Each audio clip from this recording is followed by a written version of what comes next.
Welcome to s.srisamrithi recipes. இன்றைக்கி சுவையான வெண்டைக்காய் பக்கோடா எப்படி செய்யலாம் பார்க்கலாம். வாங்க வீடியோக்குள்ளே போகலாம். வெண்டைக்காய், சில்லி பவுடர், கடல மாவு, அரிசி மாவு, கடலப்பருப்பு, சோம்பு. கடலப்பருப்பு ஒரு கை நான் எடுத்து ஊற வச்சுருக்கேன். அதை எடுத்து மிக்ஸி ஜாருக்குள்ளே போட்டு கிரைண்ட் பண்ணிக்கலாம். இப்போது 1-2 கிரைண்ட் பண்ணியிருக்கோம். அது கூட சோம்பையும் போட்டு கிரைண்ட் பண்ணிக்கலாம். இந்த மாதிரி கிரைண்ட் பண்ணிக்கோங்க.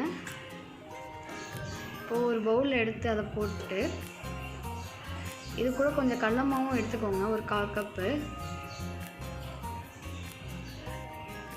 அரிசி மாவும் கொஞ்சம் எடுத்துருக்கேன், அதையும் சேர்த்துக்கோங்க. சில்லி பவுடர் ஒரு 2 டேபிள் ஸ்பூன் எடுத்துக்கோங்க. உப்பு தேவையான அளவு எடுத்துக்கோங்க. கருவேப்பிலை எடுத்துக்கோங்க. கொஞ்சம் கார்ன்ஃப்ளவர் மாவும் சேர்க்க போகிறேன். இது கூட ஒரு 2 டேபிள் ஸ்பூன் சேர்த்து இதை மிக்ஸ் பண்ணிக்கலாம். நல்லா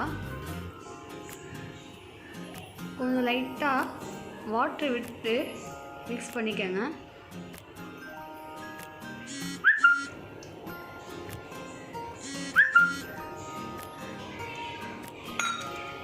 கொஞ்சம் கொஞ்சமாக ஊற்றிக்கோங்க.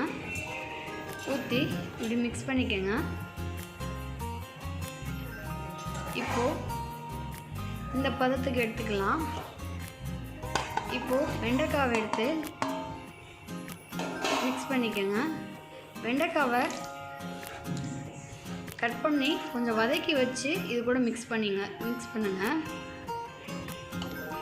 இப்போது நல்லா மிக்ஸ் பண்ணியாச்சு பாருங்கள். இப்போது அடுப்பு பற்ற வச்சு ஒரு கடாய் எடுத்து வச்சுக்கலாம். வறுக்க தேவையான அளவு எண்ணெய் ஊற்றிக்கலாம்.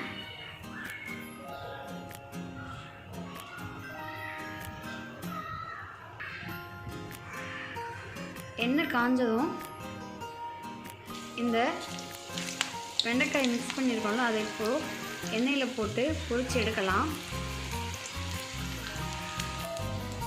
பாருங்கள், அந்த கடல மாவு எல்லாம் அது கூட ஒட்டி இருக்கு பாருங்கள். இந்த பதத்துக்கு எடுத்து வச்சுக்கோங்க.